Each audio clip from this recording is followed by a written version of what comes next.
ये साकड घाली तो गाभाऱ्यात माथा, आभाळावरून राहू दे र किरपा.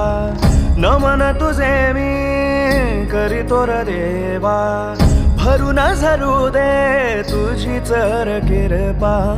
हिमतीच बीज दे पोई तुझ्या दारची, उभं राहू वादळी ना भीती कुणाची.